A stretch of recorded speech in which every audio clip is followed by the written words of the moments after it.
जय श्री राम। आज हम प्रस्तुत करेंगे श्री रामचरितमानस बालकांड पृष्ठ संख्या 33 और 34। जे जन में कलिकाल कराला, कर तब बायस बेश बराला।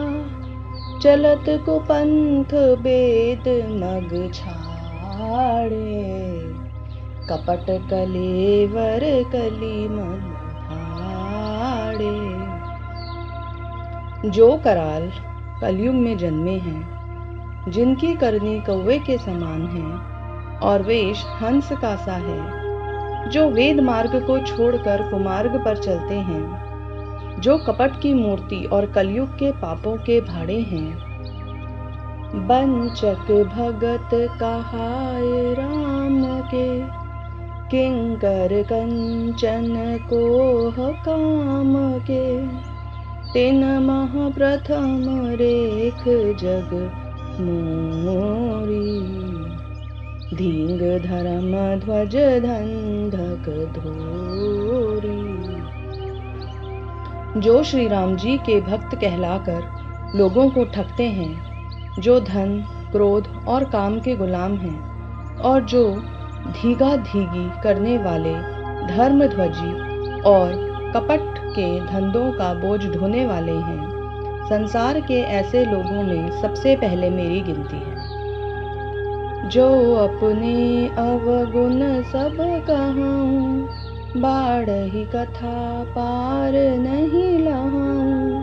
ताते मैं अति अलप बखानी, थोरे महु जानी हंस यानी। यदि मैं अपने सब अवगुणों को कहने लगूं तो कथा बहुत बढ़ जाएगी और मैं पार नहीं पाऊंगा। इससे मैं बहुत कम अवगुणों का वर्णन किया है। बुद्धिमान लोग थोड़े ही में समझ लेंगे। समुझी विविध विधि विनीत मोरी, को न कथा सुनी दे खोरी। एते हूँ पर करी हई जे असंका, मोहिते अधिक ते जड़ मति रंगा। मेरी अनेकों प्रकार की विनती को समझकर कोई भी इस कथा को सुनकर दोष नहीं करेगा। इतने पर भी जो शंका करेंगे वे तो मुझसे भी अधिक मूर्ख और बुद्धि के कंगाल हैं।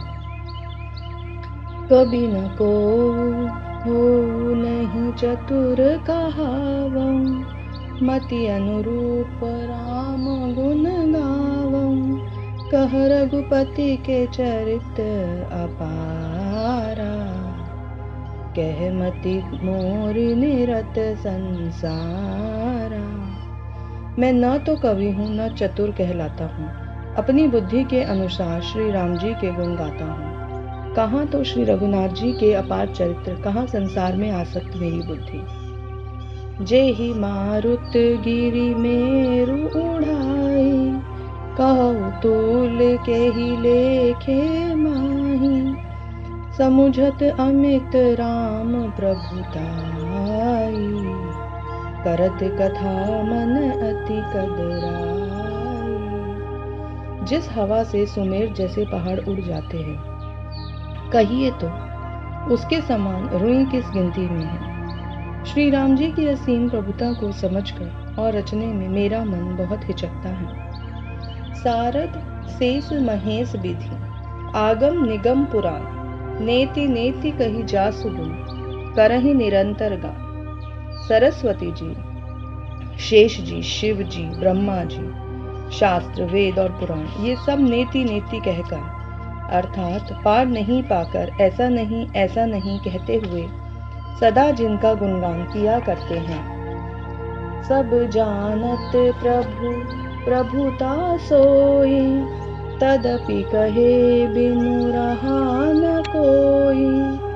तहाँ वेद अस कारण राखा, भजन प्रभाव भाति बहुभाषा। यद्यपि प्रभु श्री रामचंद्र जी की प्रभुता सब ऐसी है जानते हैं, तथापि कहे बिना कोई नहीं रहा। इसमें वेद ने ऐसा कारण बताया है कि भजन का प्रभाव बहुत तरह से कहा गया है। अर्थात भगवान की महिमा का पूरा वर्णन तो कोई नहीं कर सकता, परंतु जिससे जितना बन पड़े उतना भगवान का गुणगान करना चाहिए, क्योंकि भगवान के गुणगान रूपी भजन का प्रभाव बहुत ही अनोखा है। उसका नाना प्रकार से शास्त्रों में वर्णन है, और थोड़ा सा भी भगवान का भजन मनुष्य को सहज ही भवसागर से तार देता है। एक अनीह अरूप अनामा, अज सच्चिदानंद परधामा, व्यापक विश्वरूप भगवाना, तेहि धरि देह चरित कृत नाना। जो परमेश्वर एक है, जिनमें कोई इच्छा नहीं, जिनका कोई रूप और नाम नहीं, जो अजन्मा सच्चिदानंद और परमधाम है, और जो सब में व्यापक एवं विश्वरूप है, उन्हीं भगवान ने दिव्य शरीर धारण करके नाना प्रकार की लीला की। सो केवल भगतन हित लागी, परम कृपाल प्रणत अनुरागी, जेहि जन पर ममता अति छोहु, जेहि करुणा करि कीन्ह न कोहु। वह लीला केवल भक्तों के लिए ही है, क्योंकि भगवान परम दयालु हैं और शरणागत के बड़े प्रेमी हैं, जिनकी भक्तों पर बड़ी ममता और कृपा है, जिन्होंने एक बार जिस पर कृपा कर दी उस पर फिर कभी क्रोध नहीं किया। गई बहोर गरीब नेवाजू, सरल सबल साहिब रघुराजू, बुध बर नहीं हरि जस अस जानी, करहि पुनीत सुफल निज बानी। वे प्रभु श्री रघुनाथ जी गई हुई वस्तु को फिर प्राप्त कराने वाले, गरीब निवास अर्थात दीन बंधु, सरल स्वभाव, सर्वशक्तिमान और सबके स्वामी हैं। यही समझकर बुद्धिमान लोग उन श्री हरि का यश वर्णन करके अपनी वाणी को पवित्र और उत्तम फल देने वाले हैं।